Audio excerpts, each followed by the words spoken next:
Sejahtera, Wanakum, Tajahau. Saya Suman Sibam kembali lagi dari channel kita Rakyat Malaysia.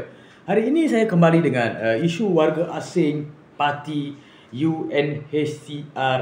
Ya, perkara ini baru-baru ini menjadi masalah untuk masyarakat sebab polisi ataupun pelaksanaan daripada undang-undang ini kurang merangsangkan mereka untuk takut undang-undang negara kita. Oleh itu saya nak bagi sedikit pendapat apa yang saya faham dan apa yang saya lihat dari keseluruhan isu ini dibangkitkan. Ya, bila kita lihat pada 2 Mac 2023, JPJ telah mengeluarkan satu statement kenyataan iaitu pelarian Rohingya hanya boleh tunggang basikal. Ini untuk Rohingya, parti semualah. Mereka hanya boleh tunggang basikal. Tapi kalau kita lihat di realiti, mereka itu ada tukang kereta, pandu kereta, menunggang motor, ada yang lori, mereka beli besi buruk dan pelbagai insentif yang mereka dapat daripada kad UNHCR. Dan di situ saya nak bagi tahu sedikit, adakah pemegang kad UNHCR ini dianggap kebal? Adakah mereka bila pegang kad itu dianggap begitu kebal dari sisi undang-undang? Kita kena lihat kita Malaysia ini tidak menggunakan undang-undang antarabangsa untuk Rohingya. Kita menggunakan undang-undang negara iaitu national law. Bila dia orang masuk dekat Malaysia, masa masuk mereka mungkin menggunakan UNHCR.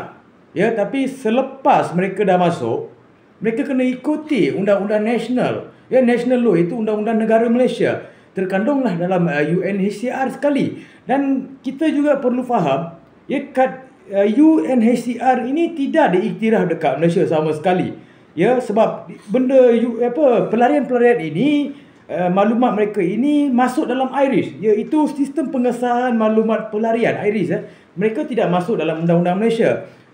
Kita lihat mereka datang sini untuk menumpang negara Malaysia ini jadi transit untuk mereka. Tetapi malangnya apa yang berlaku, mereka berniaga, mereka jadi tokek, mereka buat perniagaan besar-besaran dekat Selayang, di mana-mana sekalipun lah. Banyak maklumat yang diberikan oleh masyarakat Malaysia berkaitan Rohingya ini berniaga bebas tanpa kawalan sebab pelaksanaan undang-undang kita ini lemah. Polisi-polisi yang disediakan itu tidak melindungi hak rakyat. Sebab apa? Bila kita beli dengan dia, duit kita mengalir dekat Rohingya, bukan mengalir dekat Malaysia, bukan mengalir dekat rakyat Malaysia. Bukannya orang kita tak pernah berniaga, sedangkan rakyat Malaysia banyak juga berniaga. Tapi hari ini kita sedang bertanding dengan Rohingya dalam perniagaan. Sebab dia buka 6 kedai, kita buat 1 kedai, dia punya kaum kerabat semua beli dekat dia, tidak beli dengan kita. Itulah masalah. Setiap negeri, setiap daerah ada undang-undang. Setiap ada pejabat awam, ada pegawai siasatan. Tapi kenapa perkara ini tidak diselesaikan? Kenapa sampai NGO yang perlu turun? Ini masalah. Dia orang ingat pegang kad UNHCR ni jadi kebal. Kalau macam tu saya pun nak kad UNHCR. Setuju tak rakyat Malaysia? Kalau UNHCR ini menunjukkan satu kekebalan pada rakyat, semua rakyat nak kad itu. Kenapa nak bagi Rohingya saja? Dan benda itu tidak masuk akal sebab itu tidak menunjukkan kekebalan mereka. Kekebalan mereka tidak boleh buat apa-apa. Bila kita lihat bila kita sibuk dan menghalau mereka, tapi mereka pula mula berniaga, tunggang motor, menunggang motor, bela lembu, bela kambing. Itulah kelemahan yang kita lihat daripada sistem yang sedia ada. Kita sibuk nak halau mereka. Sebab apa? Dia tidak menguntungkan kita sama sekali. Sebab duit Malaysia kita ini mengalir kepada mereka secara free. Mereka bukan pembayar cukai. Buat apa kita nak bela dia? Kalau nak bekerja pun, bekerjalah di sektor-sektor yang dikatakan kontrak, sektor-sektor yang lasak. Mereka itu pun tidak layak sebenarnya sebab kita tak diiktiraf pun. Sebab kita tidak menandatangani mana-mana perjanjian pelarian. Kita masukkan mereka atas dasar budi bicara budi bicara kemanusiaan.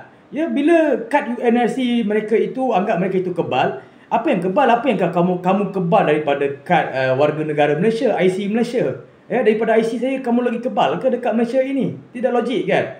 Dan satu lagi, mereka ingat kad UNHCR ini boleh tampung mereka segalanya. Ya, kalau mereka tak ada IC, tak ada lesen, benda tu boleh digunakan. IC dengan lesen lain Kita rakyat Malaysia ada IC pun bukan boleh lepas daripada JPJ. Kalau kita tak memiliki lesen atas kenderaan, mesti kena saman. IC dengan lesen dua perkara yang berbeza dekat Malaysia. Kita tidak boleh samakan.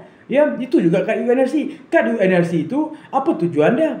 Apa pedoman dia untuk mereka hidup di sini? Itu yang kita perlu lihat. Itu pelarian punya, jadilah sebagai pelarian. Kenapa semua datang ke Malaysia nak jadi pelarian? Di situ, nampak di situ menunjukkan polisi kita lepas begitu mudah. Polisi kita lemah. Kalau kau dah tahu, rakyat kerajaan Malaysia dah tahu polisi kita lemah, kenapa perlu bawakan mereka? Kenapa tidak rangka polisi undang-undang baru kepada mereka baru bagi dia masuk? Sebab selepas mereka masuk banyak masalah. Rakyat tidak selesa. Keselesaan rakyat telah terancam. Itu saya katakan negara kita dah merdeka. Kenapa dia bagi dia masuk, lepas tu rakyat tak selesa?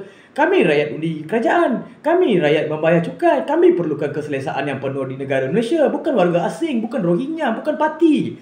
Itu yang perlu dititik beratkan oleh kerajaan. Buat satu polisi yang ketat untuk mereka. Dan pasal perkahwinan, kahwin dengan Bangla, warga tempatan kita, lepas tu meraung, dekat tak ada IC lah, tak ada surat beranak untuk anak dia. Ini semua masalah. Pasal tu kita perlukan satu kerangkaan RUU baru untuk warga asing yang nikah dekat warga tempatan. Untuk apa sebenarnya tujuan ini? Ini perlu jelas setiap rakyat Malaysia. Sebab masa akan datang, kita akan bertanding dengan Rohingya, warga asing dan parti di soal ekonomi. Ini masalah yang kita hadapi untuk hari ini dan akan datang. Kita bersuara ini akan datang, bukan cerita untuk hari ini. Sekian, terima kasih daripada saya, Subhan Siwa.